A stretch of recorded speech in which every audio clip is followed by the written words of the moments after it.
ہم محنت کر رہے ہیں دنیا کی، کوشش کر رہے ہیں دنیا کے لیے، اپنے آپ کو کھپا رہے ہیں دنیا کے لیے، اور امیدوار ہیں آخرت اچھی ہو جائے گی۔ جو کاشت کر رہے ہیں اور امید لگائے ہوئے یہاں سے گندم ہوگی، ایسا نہیں ہے میرے پیارے۔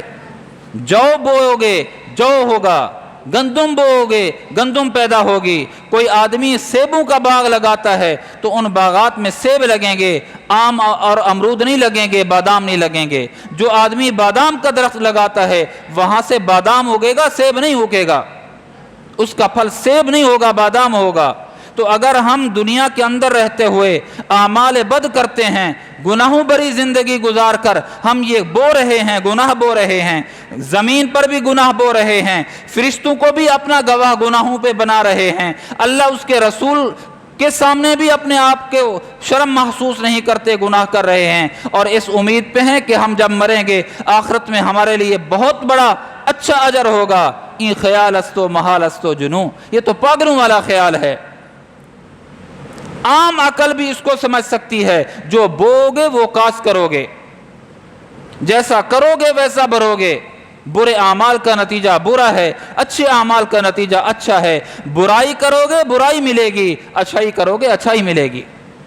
ہو سکتا ہے کہ دنیا کے اندر جو کسی کے ساتھ اچھائی کر رہا ہو اس کو اچھائی کا بدلہ نہ ملے، لیکن جو آدمی اچھائی کر رہا ہے وہ قادر مطلق، وہ بہترین قدردان، اچھائی کا بدلہ دنیا والے دیں نہ دیں آخرت میں وہ ضرور تمہیں عطا کرے گا۔ بعض دفعہ دنیا میں بھی مشاہدہ ہے اس کا کہ دنیا میں بھی اللہ پاک عطا فرما دیتے ہیں۔ تو میرے پیارے، ہم دنیا کے لیے جس طرح کوشش کر رہے ہیں، کامیاب ہونے کی کوشش کر رہے ہیں، میری اور آپ کی ذمہ داری ہے بحیثیت مسلمان کے کہ آخرت کی ایک زندگی آنے والی ہے جو لامحدود زندگی ہے، نہ ختم ہونے والی زندگی ہے۔ کبھی کبھی میں سوچنے لگ جاتا ہوں کہ کتنی زندگی، کب تک رہیں گے، کب تک رہیں گے، کب تک رہیں گے، کب تک رہیں گے؟ موت کو موت آ جائے گی، ہم ہمیشہ رہیں گے۔ تو اس زندگی کے لیے میں نے اور آپ نے کیا کیا ہے؟ کتنی کوشش کی ہے؟ قرآن پاک کی تلاوت کرتے ہیں نہیں کرتے؟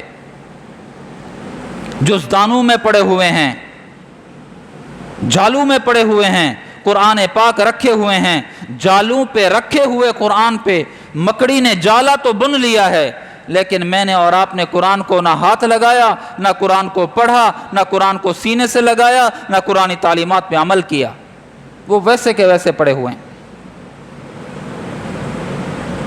بچی کو پیسے دیے گئے نا، باپ نے پیسے دیے تو اس نے فوراً اس کو چھپا دیا، تو ماں کہنے لگی کہ بیٹا یہ پیسے جو تمہارے ہیں اس کو محفوظ بھی کیا یا نہیں، تم تو باہر جا رہے ہو؟ کہنے لگی اماں ایسی جگہ پر محفوظ کیا ہے کہ کوئی اس کو اٹھا نہیں سکتا۔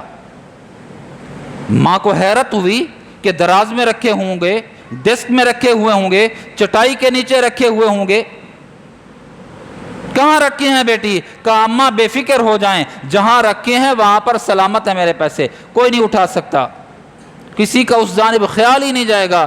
بتا تو صحیح بیٹی کہاں رکھے ہیں؟ کہا کہ میں نے پیسے قرآن میں رکھے ہیں۔ میں نے اپنی زندگی میں 12 سال کی ہو چکی ہوں، میں نے کسی کو نہیں دیکھا کہ وہ قرآن کو ہاتھ لگا رہا ہو، تو میں نے اپنے پیسے ادھر رکھ دیے ہیں۔ جو قرآن کو ہاتھ نہیں لگاتا تو قرآن کے اندر جو پیسے رکھے ہوئے ہیں وہ میرے محفوظ ہیں، کوئی نہیں اس کو اٹھا سکتا۔ یہ ہماری حالت ہے۔